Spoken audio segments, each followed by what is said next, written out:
La maldición de Don Hernán. El contrabando era una actividad conocida en la época colonial, pues muchos hombres se dedicaban a ella obteniendo jugosas ganancias. Hubo quien, a pesar de vivir en medio de lujos, aún deseaba más.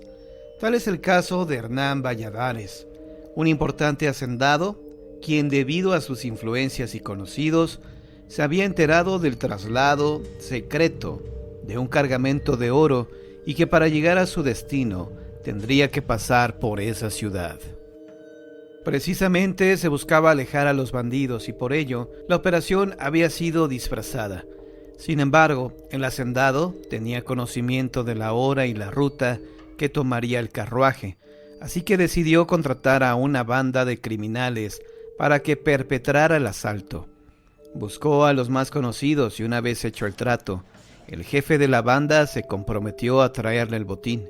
El hacendado regresó a casa. Al llegar encontró a su hija en brazos de Álvaro, uno de sus peones. Enfurecido se abalanzó contra el jornalero y a empujones lo sacó de su propiedad. Le dijo que en su hacienda ya no había trabajo para él y lo maldijo. Te deseo la peor de las tragedias por atreverte a enamorar a mi hija, pues tú nunca serás digno de ella. A pesar de que Álvaro intentó explicarle lo sucedido y argumentó querer bien a la hija, don Hernán le prohibió acercarse a ella y entrar nuevamente a la propiedad. Entristecido, el joven se dirigió hacia la cantina más cercana. Casualmente resultó ser la misma en la que el codicioso caballero cerró el trato con el bandolero. Un par de hombres que también bebían en la cantina invitaron a Álvaro a sentarse con ellos, pues lo miraron decaído y sumamente deprimido. Minutos más tarde el jefe de la banda lanzó una señal y todos de inmediato se pusieron de pie. Salieron de la taberna y se percataron de la llegada de un carruaje muy austero, tal y como lo había descrito el hacendado. Luego de comprar algunos víveres y de refrescar a los caballos, el vehículo que transportaba el oro partió. Se dirigía a la zona boscosa para continuar con su camino. El paraje fue aprovechado por los bandidos, quienes lo interceptaron y ordenaron bajar el cargamento. Muchos fueron los costales que poco a poco se fueron juntando bajo un árbol. Una vez logrado el objetivo, los malhechores se dispusieron a no dejar huella del asalto, por lo que lanzaron el carruaje al precipicio y mataron a los hombres que viajaban en este. Pasaron 2 semanas y no se sabía nada, ni del cargamento ni de los ladrones. La noticia del robo y de la desaparición del gran botín corrió todos los rincones del pueblo. Muchos hombres se dieron a la tarea de buscar el tesoro. Sin embargo, ninguno lograba el objetivo, pues no había rastro alguno. Una tarde, 2 amigos regresaban al pueblo. Luego de varias horas de parranda, temían que les cayera la noche en medio del bosque, por lo que intentaban caminar rápido, a pesar de su estado de ebriedad. De pronto, uno de ellos creyó ver algo que brillaba en la oscuridad, y curioso, bajo sus pies se movieron unas rocas. El hombre intentó quitarlas para averiguar qué había debajo de ellas.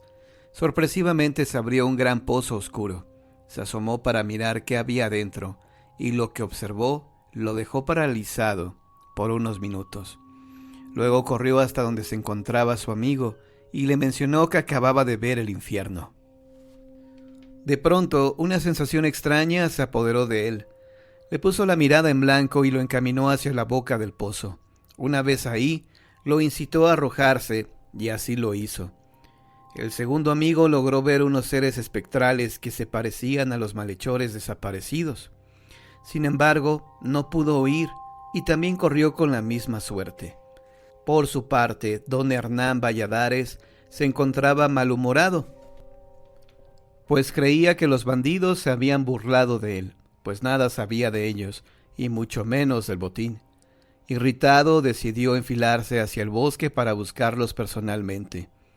Esperó el anochecer para no levantar sospecha alguna.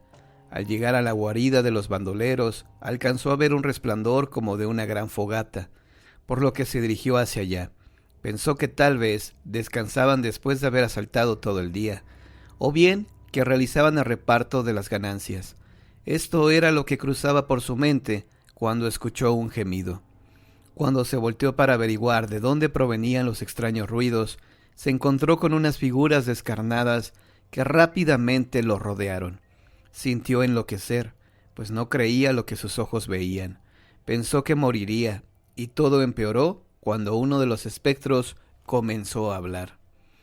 Usted es el culpable de nuestra desgracia al maldecir a este hombre. Don Hernán casi rompe en llanto cuando se percató de que el espíritu que señalaban era el de Álvaro. De inmediato recordó las palabras que le pronunció cuando lo corrió de su casa. Te deseo lo peor de las tragedias por atreverte a enamorar a mi hija, pues tú nunca serás digno de ella. Luego de esto, uno de los espectros lo encaró, solamente para decirle que Álvaro les había traído la maldición, pues el día que se les unió, ese mismo día perdieron la vida. De tal manera, el ser descarnado le exigió al hacendado romper la condena, desenterrando el tesoro, pues sólo así sus almas dejarían de penar y podrían alcanzar el descanso eterno. El caballero accedió a sus peticiones y los espectros desaparecieron. Don Hernán no supo ni cómo, pero llegó a salvo a su casa. Ni siquiera se percató de las miradas curiosas de la gente, que extrañada lo veía pasar con un semblante muy aterrado. Toda la noche la pasó en vela. No quería cerrar los ojos por temor a recordar su espeluznante experiencia. Le parecía ver los rostros cadavéricos de los bandoleros a través de las cortinas. Al llegar el amanecer y cuando los tibios rayos del sol daban la bienvenida al día, volvió el optimismo a su corazón y se recriminó el comportamiento tan cobarde de la noche anterior. La avaricia nuevamente se hizo presente y por la mente de don Hernán solo pasaba la idea de apoderarse del tesoro. Solo bastaron un par de horas para que se olvidara de las promesas hechas a los espectros. Debo ir por el oro. Tiene que ser todo para mí, se dijo. Al fin que ellos ya están muertos. Se encaminó hasta el paraje donde había encontrado a los espíritus la noche anterior. Sin embargo, no lograba distinguir con certeza el lugar exacto de la aparición. Levantó rocas, escarbó bajo los plantíos y algunos árboles sin encontrar ni una pista. La tarde cayó y, cansado por la jornada, decidió volverse a la hacienda. No obstante, al intentar abrir el portón, un grupo de seres extraños se apostó alrededor de él. Uno de ellos, enfurecido, lo azotó contra la puerta y le dijo que eso se merecía, y más, por haber faltado a su promesa. Don Hernán, lleno de miedo, suplicó por una última oportunidad, pero los espíritus se negaron por considerarlo una persona no confiable. La gente de los alrededores observó estupefacta cómo el hacendado parecía volar, arrastrado por un torbellino, sin dejar de gritar desgarradoramente. Nadie se atrevió a ayudarlo, por temor a ser llevados también. La gente se refugió en sus casas, en la iglesia y en los negocios que ante lo acontecido cerraban rápidamente, dando alojamiento a las personas que pasaban por ahí. Nadie había olvidado el suceso y en las calles todavía se hablaba de él. Cuando apareció el cuerpo inerte de don Hernán a un lado del camino que llevaba al bosque. A partir de ese momento, los pobladores evitaron caminar por ese sitio, ya que en varias ocasiones se podía ver a un grupo de espíritus persiguiendo a otro, quien gemía y se lamentaba aterradoramente. Cuenta la leyenda que las almas aún vagan en pena debido a que el tesoro no ha sido encontrado, por lo que la maldición de don Hernán hacia Álvaro persiste, según hasta nuestros días.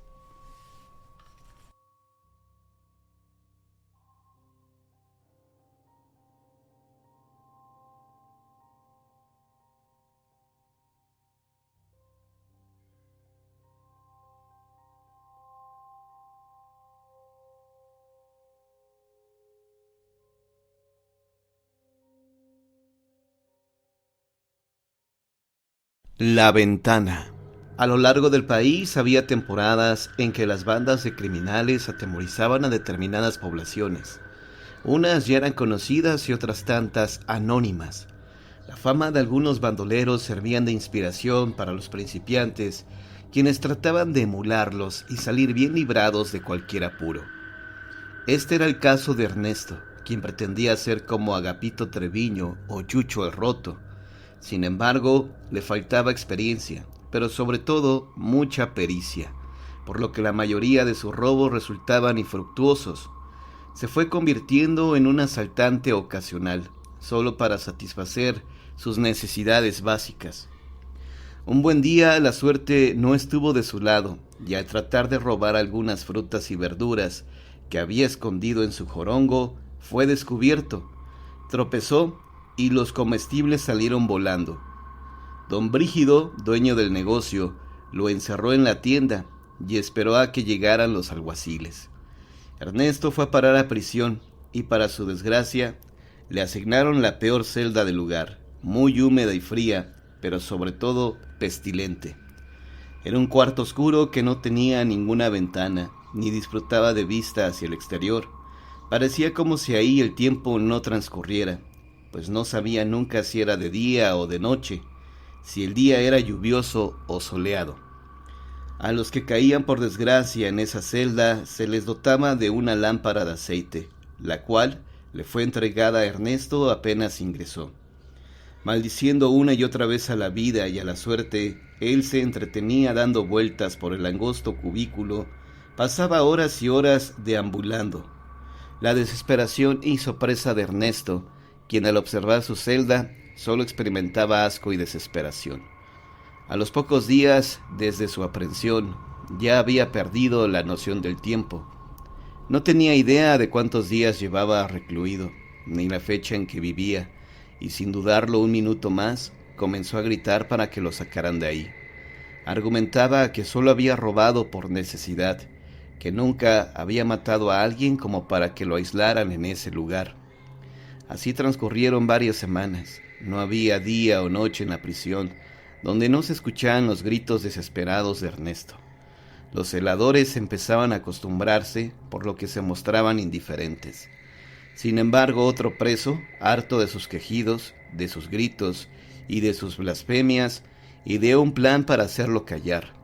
Le comentó que su celda sí contaba con una pequeña ventana, y que si él guardaba silencio, le describiría detalladamente lo que sucedía en el exterior.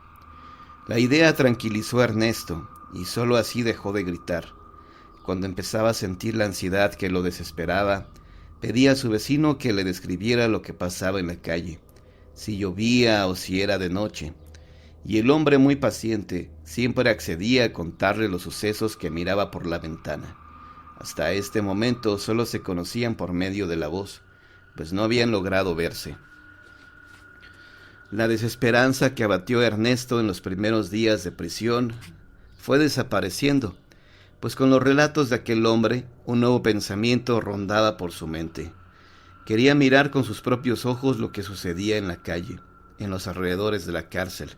Deseaba ver a la gente, contemplar el día y la noche, pero sobre todo mirar a la hermosa luna llena que también describía el otro prisionero. Un día, cuando uno de los celadores se acercó a su celda a dejarle alimento, Ernesto, en voz baja, le dijo que quería cambiarse al calabozo de junto. El custodio le respondió que por el momento no sería posible, pues todos se encontraban ocupados y se requerían de algunos trámites, sobre todo para trasladarlo a la celda que pedía.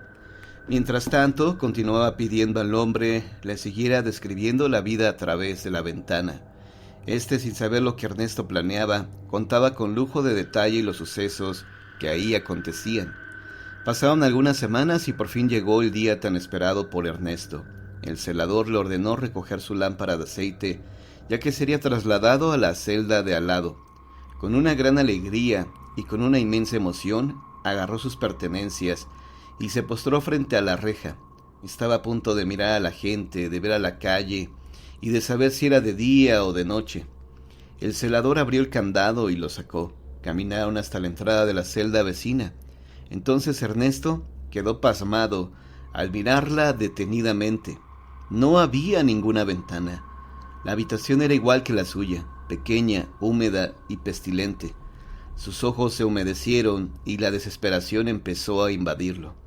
Cuando el vigilante se dispuso a encerrarlo, Ernesto preguntó por el hombre que habitaba esa celda.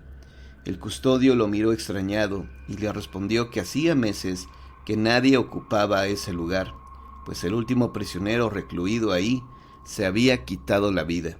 Entonces le explicó: es por ello que no te trasladamos cuando lo pediste, porque como un reo murió aquí, la ley dice que se debe dejar pasar algún tiempo para ocupar esta celda. Con el rostro totalmente desencajado, Ernesto se rehusaba a quedarse en su nueva celda. Pero el celador le señaló que ya nada se podía hacer y que su sentencia tenía que cumplirla ahí.